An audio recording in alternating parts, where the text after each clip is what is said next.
Buenos días, hoy vamos a hablar acerca de los providers de Angular y más o menos un resumen así a modo de introducción y es que los providers nos ayudan a añadir funcionalidad a nuestra aplicación. En este primer vídeo es una pequeña introducción, por lo cual si ya más o menos sabéis lo que son los providers, servicios y cómo funciona el injector así a grosso modo, os lo podéis saltar este vídeo. Lo primero, en las aplicaciones Angular, todo el procesamiento de objetos, que vendrían a ser como unas instanciaciones de clases y demás, se realizan de forma automática dentro de la aplicación, todo ello gracias con el servicio Injector. Para esto, primero vamos a intentar dividir estas dos partes, qué es lo que es un servicio y qué es lo que hace el Injector. Porque al principio todos estos términos nos suenan un poco a raro y nos dan lugar a mucha confusión.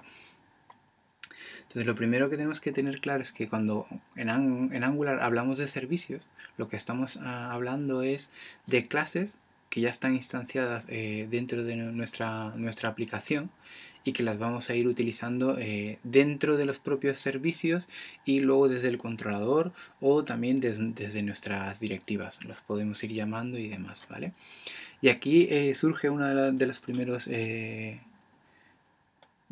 errores o confusiones que puede haber dentro de las aplicaciones Angular con esto de los servicios, y es que hay un método service, que luego veremos que este método service es un derivado del provider, y creemos que los servicios son solamente lo que creamos por este método service, pero no nos referimos solamente a ese service. Sí que crea servicios, pero no es el único. Luego tenemos otros diferentes, como son el propio provider y algunos otros más que hay por ahí. Entonces, esto es un error del creador, porque en las primeras versiones creó el método services nada más y luego fue añadiendo más cosas y quedó eso un poco deformado, y por eso da mucho lugar a confusión en ese sentido. Una vez que tenemos claro lo que es un servicio, vemos que el servicio injector es a su vez un servicio que nos va a ayudar a crear otros servicios a través del provider, ¿vale? El servicio injector luego a su vez, como lo que realmente hace es aprovisionar todas esa funcionalidad dentro de la aplicación Angular, definen como dos tipos. Uno que serían los servicios, que es de lo que estamos hablando ahora, y los objetos especiales. Llama objetos especiales a lo que tiene una API totalmente personalizada y que ya no podemos modificar para nada nosotros, ¿vale? Que son los controllers, las directivas, los filtros y las animaciones. Con estos objetos especiales nosotros vamos a crear en cierto modo un servicio, porque el controlador vendría a ser un derivado de un servicio, pero ya tiene su propia API. Entonces cuando los vamos a definir ya es de una manera totalmente diferente, es decir, no funcionan de la misma manera, pero por detrás están creados con el injector, todos estos de controller, directiva y demás. Luego, dentro de los servicios, dice que los servicios son objetos que disponen de su propia API. Es decir, nosotros cuando creamos esos servicios a través del provider le vamos a definir una API propia, le vamos a decir cómo queremos que se instancie, qué dependencias puede tener, y una vez instanciado le vamos a decir cómo queremos que funcione y qué métodos va a tener y demás. Entonces es una forma bastante extensa de cómo vamos a ir añadiendo nuestra clase. Pero luego dentro del servicio injector dice, bueno, pues vamos a facilitar un sistema de recetas, que no son más que métodos que van a ir colgando dentro del módulo para crear estos servicios.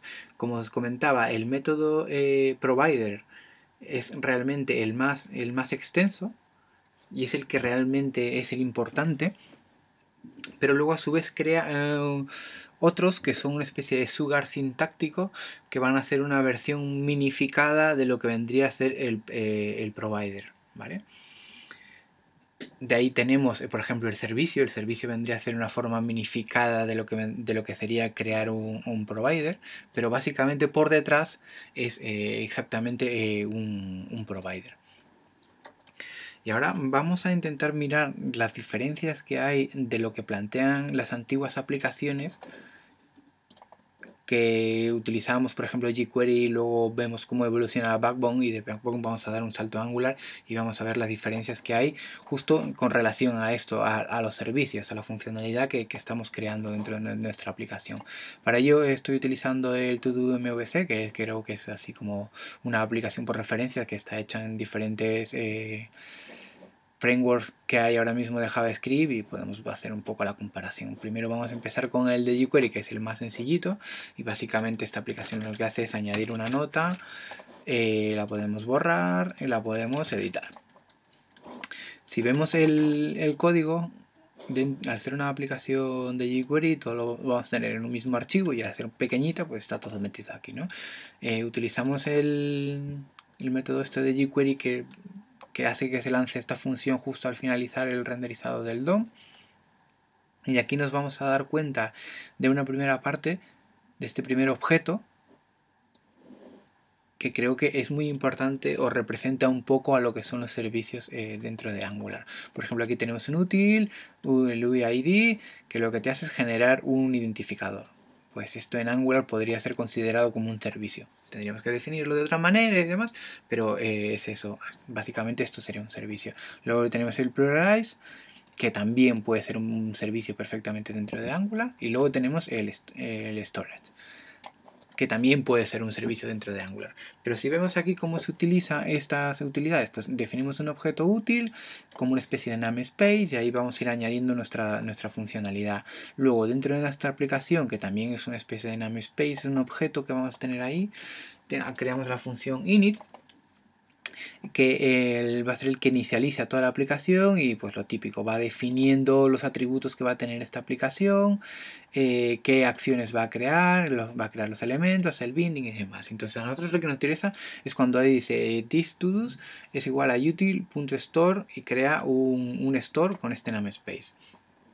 Aquí estamos haciendo referencia directamente a util.store, pero nos daríamos cuenta de que si creáramos otro archivo, en otro archivo, esto de aquí de útil, tendríamos que poner útil colgando de Windows, y lo seguiríamos llamando de la misma manera aquí seguramente.